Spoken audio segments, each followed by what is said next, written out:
बनवासी। नगर नगर नगर नगर में कल होना था राज तिलक और आज बने बनवासी। कल होना था राज तिलक और आज बने बनवासी।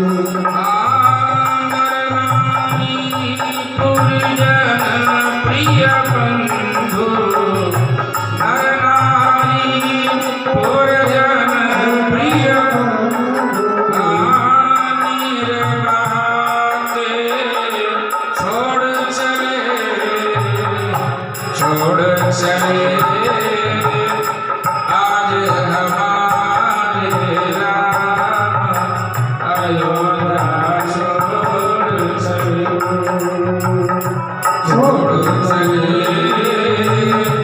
आज हमारे राम अयोध्या छोड़ चले। अयोध्या से भगवान श्री राम जी विदा हुए। प्रवासी सातवीं प्रथम वास तमसा के तट पे होता है। राम जी ने देखा है कि सब प्रवासी चले जाएंगे। रात में ही सुमंत्र को जगाते हैं।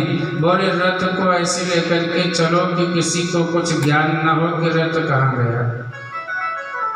रात्रि में रथ ऐसे ही चलाते हैं। निषाद राज के वहाँ रथ पहुँच जाता है, जो निषाद राज श्रृंगेरपुर के राजा हैं। वहाँ राम जी पहुँच गए। प्रातःकाल प्रवासी लोग भगवान के विरह में रोते बिलखते सब अयोध्या चले आए, पर संकल्प कर लिया कि जब तक राम जी को देखूंगा नहीं तब तक अन्न नहीं लूंगा।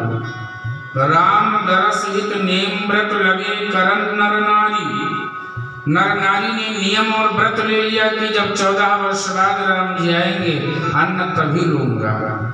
संयम नियम से जीवन जीना शुरू कर दिया है। निषाद राज पहुंचे हैं। निषाद राज जी के यहाँ वार्तालाप हुई है। प्रातःकाल गंगा के उस पार जाना है। गंगा के तट पे राम जी पहुंचे हैं। सुमंत्र जी को वापस भेज दिया है। बहुत समझाया है, सुमंत्र जी आप जाइए, पिताजी की रक्षा करना, उनका ध्यान रखना। लखन कहे कछ वचन कठोरा। लक्ष्मण जी ने कुछ कठोर वचन कहे हैं। गोस्वामी जी ने कठोर वचन को केंद्रित कर दिया। ये नहीं बताया कि लक्ष्मण जी ने क्या कहा, पर अन्य भाषा टीका में ऐसी कथा आती है कि लक्ष्मण जी ने कहा कि जाकर के सुमंत्र जी पिताजी से कह देना कि जब तक इस संसार में दशानन और दशरथ ऐसा राजा है तब तक इस भूतल पे राम राज्य नहीं हो सकता है। यही लक्ष्मण जी ने कहा था। लखन कहे कछ वचन कठोरा बरज राम। राम जी ने सुमंत्र जी को रोका है कि आप मेरे पिता तुल्य है, ये मेरा छोटा भाई है, मेरे छोटे की बात को पिताजी से मत बताना। पर सुमंत्र ऐसा सचिव कैसे न बताए, बता दिया था, शायद महाराज बच जाते। पर जब ऐसे कठोर वचन सुने तो महाराज दशरथ मुस्कुराने लगे। प्राण तो जाना था क्योंकि वो अंधे का श्राप भी तो था। पर जब सुमंत्र आएंगे और ऐसे वचन कहेंगे ना तो महाराज दशरथ खुश हो जाएंगे कि वाह मेरा राम पूरी तरह से सुरक्षित है। क्यों? लक्ष्मण साथ में है। अरे लक्ष्मण ऐसा भाई जब पिता को नहीं छोड़ा अपने भाई के लिए, तो अपने भाई के ऊपर राम के ऊपर कोई आंख उठा देगा तो उसकी आंख निकाल लेगा लक्ष्मण, जो पिता को नहीं छोड़ा। तब महाराज थोड़ा खुश हुए थे कि अच्छा है लक्ष्मण साथ में। ये सब भ्रातृत्व प्रेम है। और पिता का प्रेम देखिए, भ्रातृत्व प्रेम देखिए, और सुमंत्र का प्रेम देखिए कि राम जी ने बहुत रोका है फिर भी सुमंत्र आकर के सारी बात बता ही देते हैं। लोग सचिव हैं, बात नहीं छिपा सकते हैं। सचिव वैद गुरु तीन जो प्रिय बोले भय आस। यदि सचिव डर के मारे कुछ बोलेगा ना तो समाप्त हो जाएगी राज परंपरा, राज सत्ता समाप्त हो जाएगी। वैद यदि डर के मारे दवा दे तो वैद की दवा नहीं लगेगी। गुरु यदि शिष्य के डर के मारे ठकुर सुहाती बात करे कि मेरा चेला खुश रहे, बस देता ही रहे, स्वर्ग जाए नरक में हमें लिफाफा दे, तो समझ लो शिष्य और गुरु दोनों नरक में जाएंगे। इसलिए सचिव वैद गुरु तीन जो प्रिय बोले, भयास राज धर्म तन तीन कर, होय बेग ही नाश। ये तीन समर्थ हो जाते हैं। तो गंगा के तट पे पहुंचे हैं, साथ में निषाद राज हैं, केवट से नौका मांगे है। केवट भैया हो तनी लेके आओ नैया, हे केवट भैया नौका लेके आओ। केवट विराजमान है, सामने नौका पे बैठा है। अभी तक जितने लोग राम जी को मिले सबने प्रणाम किया है, अभी केवट ही ऐसा पात्र मिला जो अभी प्रणाम नहीं किया है, नौका पे बैठा है। क्या ये सब संभव था? साथ में वहां के राजा भी है, निषाद राज। राजा के सामने एक नाव चलाने वाला प्रजा उनके मेहमान से ऐसी बातें करें, क्या ये सब संभव है? पर उसमें बहुत सारी लीलाएं थी। ऐसी कथा आती है कि निषाद राज महाराज एक बार शिकार करने गए थे।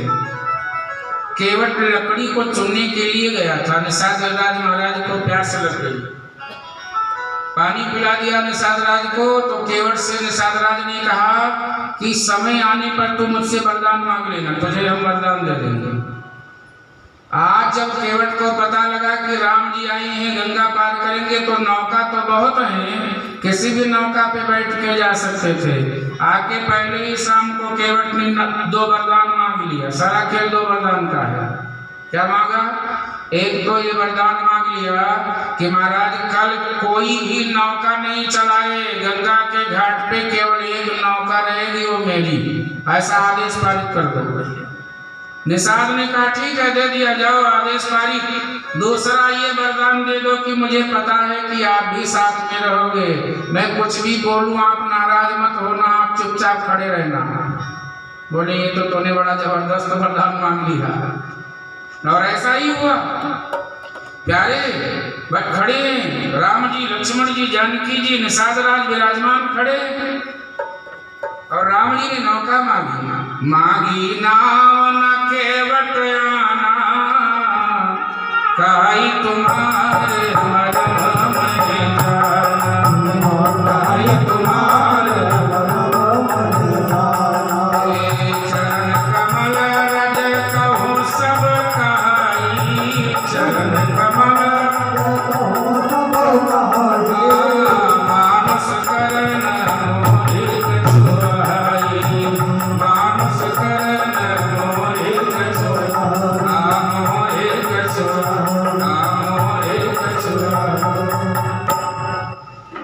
नौका ले आओ केवट भैया।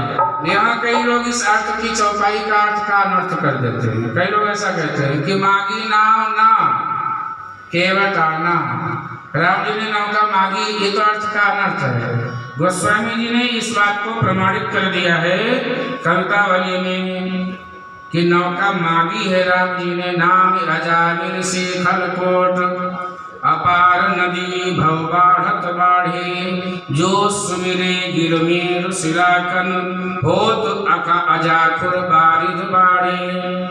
ते प्रभु सिया सरिता तरिबे को, मागत नाव करारे हुए ठाढ़े, मागत नाव करारे ठाढ़े। वही राम जी करारे, करारे तो हम लोग समझते हैं नदी का जो ऊंचा होता है नहीं तट, उसको अवधी भाषा में कहते हैं करारे।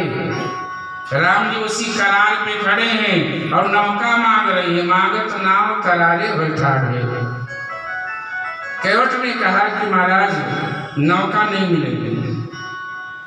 क्यों? लक्ष्मण जी ने कहा भैया तुम चुप रहो, मैं बात करता हूँ इससे। बोले नहीं नहीं तुम चुप रहो, कोई बात नहीं। लक्ष्मण को मत बोलना। नहीं बोले कैसे नहीं, पहले ही अपशगुन हो गया। अभी हम यात्रा शुरू किए हैं, शुरुआत में ही कोई ना कर दे तो अपशगुन होगा नहीं होगा। लक्ष्मण कहते हैं भैया अपशगुन हो गया, शुरुआत में ही इसने ना कर दिया, आप देखो 14 वर्ष हमारा कैसे गुजरता है। राम जी मुस्कुराए, बोले लक्ष्मण एक बात बताओ, जिसका घर से ही नाव शुरू हुआ हो उसका पूरा 14 वर्ष ना ही तो होगा। तो लक्ष्मण जी ने कहा कहना क्या चाहते हो भैया? बोले आप बताओ। राम जी ने कहा लक्ष्मण जब मैंने तुमको कहा कि तुम अयोध्या में रह जाओ, मेरे साथ मत चलो, तुमने मेरी बात मानी? लक्ष्मण जी ने कहा नहीं मानी। सीता जी ने मानी नहीं मानी, जब तुम ही नहीं माने तो केवट भी नहीं मान रहा है, तो कौन सी बड़ी बात है, इसमें काहे का आप सगुन हुआ। बोले हाँ, तब तो लक्ष्मण चुप हो गए, अब नहीं बोले। केवट बोल रहा है, बोले चरण कमल राज कौ सब कहाई। महाराज आपके चरण कमल की धूलि में सब लोग कहते हैं कोई जादू है, और जब तक चरण की कमल को मैं धुल नहीं लूंगा तब तक नौका पे नहीं बिठाऊंगा। और कहता क्या है श्रृंगवेरपुर की भाषा में कि हम तो जानीला, थोड़ा समझिएगा, प्रयास करना। कहे तुम्हारा मरम मैं जाना, मैं तुम्हारा मरम जानता हूँ। केवट श्रृंगवेरपुर की भाषा में बोला कि हम तो जानीला मरमिया तुम्हार बाबूजी, हम तो जानीला मरमिया तुम्हार बाबूजी, हे तुम्हार बाबूजी, हे तुम्हार बाबूजी, हे तुम्हार बाबूजी, हे तुम्हार बाबूजी, हम तो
हमारे घर में खाने पीने वाले बहुत बच्चे हैं और एक पत्नी भी है। आपका चरण कमल का धूली लगा तो नौका स्त्री बन जाएगी, तो क्या होगा, धोरिया लागत उड़ जाई नैया, घर में बाटे बहुत खिवैया, धोरिया लागत उड़ जाई नैया, घर में बाटे बहुत खिवैया, सौतन दो हो जाएंगी तो सौतन सौतन माँ हो जाएगी तकरार बाबू, सौतन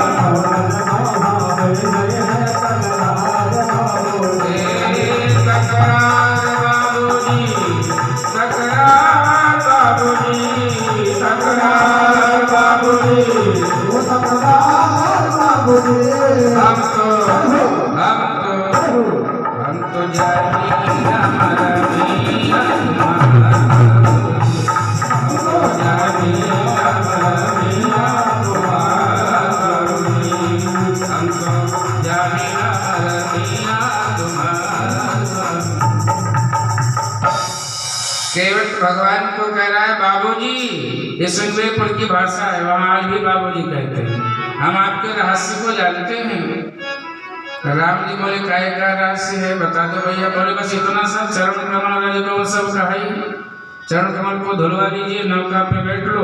यदि चरण कमल धुलवाना नहीं चाहते हो ना, तो आप दूसरे घाट से चले जाओ, रास्ता मैं बता देता हूँ। यही घाट की थोड़ी कदूरी है, कटिलो जल था दिखाई हो जो, परसी पग धूल करे करनी, घरनी घर क्या समझाई हो जो, घरनी घर क्या समझाई हो जो। इस घाट के थोड़ी सी दूर पे कमर भर जल है, उस घर पार हो जाओ, नहीं तो मेरी नौका स्त्री बन जाएगी, तो मैं अपने पत्नी को क्या समझाऊंगा, इसलिए जाओ उधर। राम जी उधर क्यों नहीं जाते हैं? लक्ष्मण जी से बोले क्या चलोगे? बोले नहीं महाराज, जाना तो नौका पे ही है, पता नहीं, ये बता रहा हूँ अभी कमल भरे ज्यादा हो तो बोले तो महाराज एक बात और सुन लीजिए, चरण आपको धुलाना पड़ेगा, यहाँ और कोई नौका वाला नहीं है, पूछ लो तुम्हारे साथ में जो राजा जी हैं, इनसे पूछ लो। बोले हाँ, तो राजा जी ने कहा हाँ महाराज सबकी छुट्टी है। केवट ने कहा कि बात छोटी है प्रभु जी, बात छोटी है प्रभु जी, सिर हिला दीजिए। बात छोटी है सिर को हिला दीजिए, बात छोटी है सिर को हिला दीजिए। पावया पूरा प्रभु जी धुला लीजिए, पावया पूरा प्रभु जी धुला लीजिए।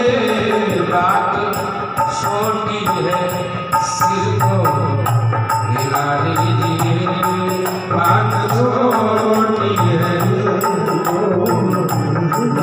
छोटी सी बात है, केवल आप सिर को हिला दो कि हाँ पाँव को धुला लो उस पार जाओ। और एक बात और सुन लो, चक्कर में मत रहना। गैर मल्लाएगा हरगिज नहीं, गैर मल्लाएगा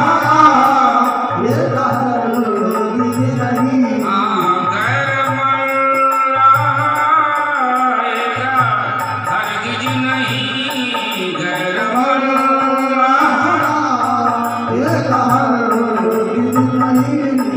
नाम लेकर राम जी विश्वास न हो तो अरे नाम लेके किसी को बुला लीजिए, नाम लेके किसी को बुला लीजिए, नाम लेके किसी को बुला लीजिए, नाम लेके किसी को बुला लीजिए। बात छोटी है सिर को हिला दीजिए, बात छोटी है सिर को हिला दीजिए, सिर हिला दीजिए। पाया तो ना प्रभु जी धुला लीजिए, पाया तो ना प्रभु जी धुला लीजिए। हे सरकार अपने पाँव को धुला लो उस पार जाओ। बड़ी बड़ी अभी केवट प्रसंग तो यहाँ 9 दिन तक होते रहते हैं, इतना बेहद प्रसंग है। पर भैया राम जी बार बार जब ऐसा कहे तो, और इतना ही नहीं, केवट ने कहा कि मैं सौगंध खाता हूँ आपके पिताजी का, मैं राम राव यान दशरथ शपथ सब साची कहो, जब तक चरण नहीं धुलवाओगे नौका पे नहीं बिठाऊंगा। लक्ष्मण जी ने कहा तेरी मेरी बात में पिताजी का कसम खाए को खाने लगा। बस लक्ष्मण जी बाण निकालने लगे, धनुष नहीं कर दिए।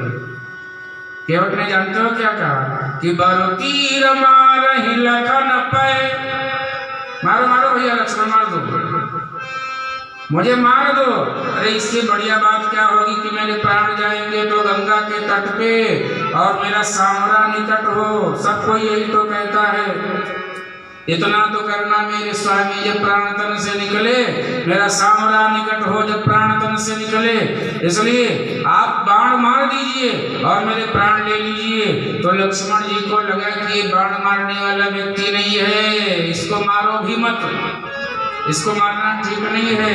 चरण धुलाने का राम जी ने आदेश दे दिया है कि भैया जब ऐसी बात है तो जाओ चरण धुलने की तैयारी करो।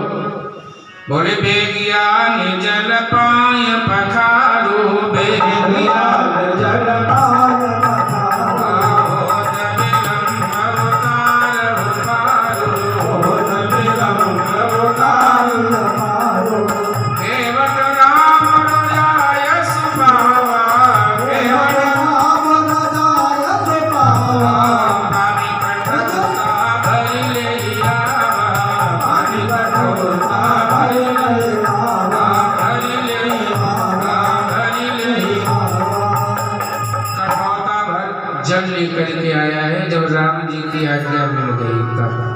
किसी ने कहा कठौती क्यों नहीं लाया, तो केवट ने सोचा कि यदि कहीं चरण कमल की धूली रह भी जाए ना तो कठौता लाएंगे तो लड़का होगा, कठौती लेके जाएंगे तो लड़की होगी, इसलिए कम से कम कोई धूल रह जाए तो कम से कम लड़का हो तो नौका चलाने में हाथ तो बंटवाएगा, इसलिए कठौता लाया है। चरण धोने लगा राम जी के, और जब राम जी के चरण कमल को धोने लगा तो चरण धोती धोती देवता लोग पुष्प की वृष्टि कर दिए कि वाह केवट वाह, अति आनंद अरे उमगी अनुरागा, चरण सरोज चरण सरोज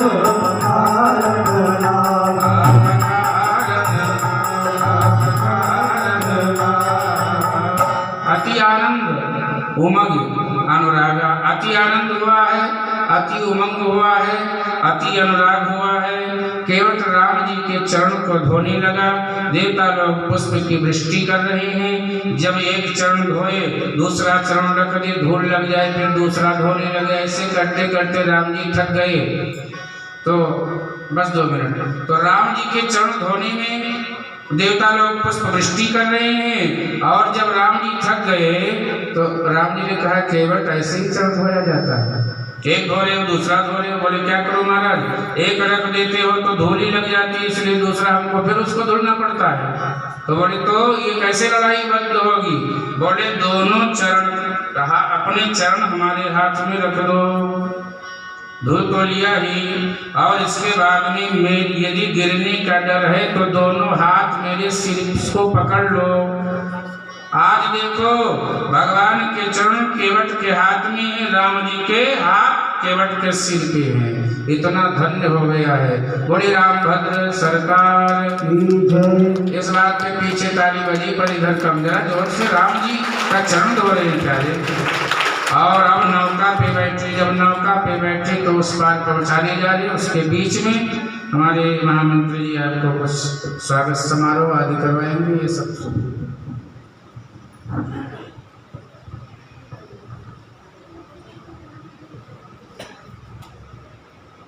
आप सभी का श्री लक्ष्मीनारायण